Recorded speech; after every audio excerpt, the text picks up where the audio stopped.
5 rules for borrowing safely on a real estate rental deal. All right, these are 5 things that I've used and I think have made tremendous success in the long game of my real estate rentals, and I want to share them with you today. When it comes time to safely getting a loan against rental real estate, there's a couple of things that I want you to keep in mind. Number 1, you want to buy a property that the rent can pay the loan, taxes, insurance. It has to be able to cover that. If your rent is less than what those expenses are and you're having to come out of pocket with money every single month, you shouldn't do that. Now, there are going to be times you're going to have to come out of pocket if there's a repair that has to be done or a capital improvement or those types of things. But on a regular basis, you want to make sure that you're not coming out of pocket with money. Now, that leads me to my second ninja trick, number 2 here, which is interest only loans.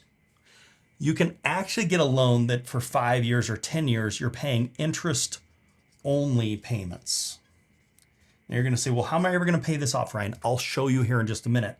But what typically happens in a lot of markets is the cost of real estate is a lot more than the rents that you're going to get in. Your loan amount and those things is going to be more. And so this allows for your rents to go up over time in order for them to catch up with the payments. And you'll see, okay, so here's rents over time. So let's say you did let's say you did a 30-year loan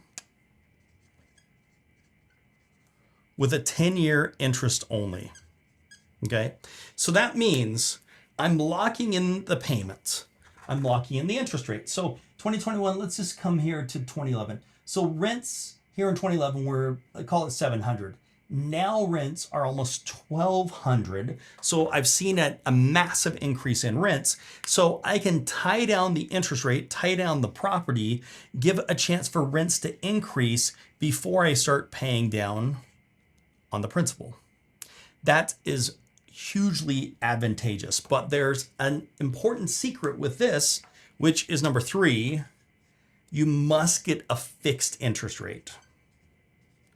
Do not get a variable rate. You want a rate that's locked in for 30 years, that's not going to be adjusting and not going to be going anywhere. And here's the great thing.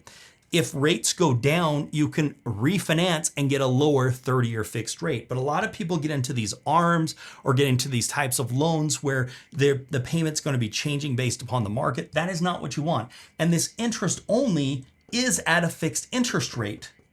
However, you're only paying interest for the first part of the loan, and then the next 20 years of the loan, you're paying principal and interest to actually pay off the loan, but it's giving time for property values to increase, for rents to increase. Now, if you can pay the full payment of a 30-year fixed with principal and interest, then you don't need to do the interest only. But I hear it a lot of times saying, hey, I can't do rule number 1, which is buy that my rents are going to exceed my expenses. I can't do that. And that's why we introduced principle number 2, which is getting the interest only for 5 or 10 years.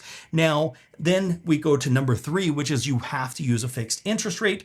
And if interest rates go down, you would always want to cover yourself for a worst case scenario. If interest rates go up to 9%, and you're currently at 5%, that's going to more than double your interest that you're being paid. And that is going to put you in violation of rule number 1 and potentially get you in a situation where you might lose the house and not be able to cover it, which is why we've got rule number 3, which is make sure you're getting a fixed interest rate.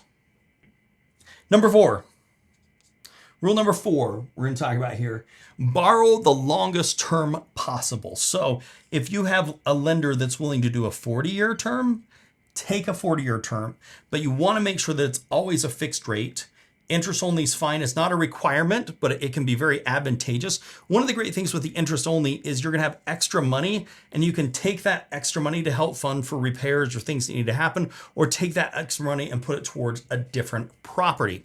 What I do is a debt snowballing. So if I have multiple properties with interest only, and let's say that I was paying principal $500 or $700 per property, and I've got a few of those, well, I can take all of that money and put that towards one property to pay down the principal of one. And then once that one's paid off, then I take all of this plus the extra payments on this one to pay down the next property. So when I'm doing this strategy of the interest only for the 5 to 10 years, it gives me more capital so that I can take all of the capital from multiple properties, apply it to one property, so I can get that paid off sooner. And when that one's paid off, I can snowball to the next one. Okay, number 5. I want to talk about number 5 here.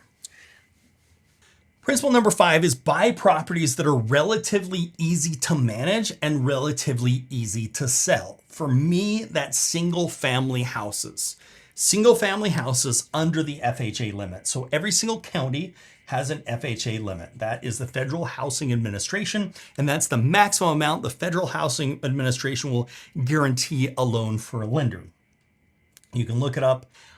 So FHA, or I'd like to keep it under 500,000. Some areas FHA is significantly more than 500,000. For most, it's under 500,000. So I like to go no more than the FHA. So if FHA max in the area is 300,000, then I'm doing the lesser of these two. So I would stick with 300,000. If FHA was 750,000, then I would be using the 500,000 as the max that I would want to get into a property. Okay, so that's really important. The other thing for me is single family houses.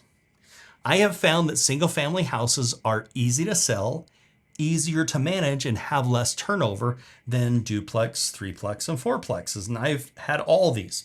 What you find with plexes is you have more what I call transient tenants, people that are in life-changing circumstances, getting married, going to college, whatever the case is. Where you're dealing with a single family, you're dealing typically with more of a stable family that's in the PTA and the school and plays on the sports team and works nearby and all that type of stuff, where they're growing roots in that community, where the likelihood of them moving becomes a lot less than somebody that's going to college that doesn't know if he or she's gonna go next semester to the same college again, which is what you're dealing with the plexes. So finding things that are relatively easy to manage and relatively easy to sell is based upon doing single family properties that are under the FHA loan limit, not to exceed $500,000. And with these 5 golden rules of borrowing money successfully and safely on rental real estate.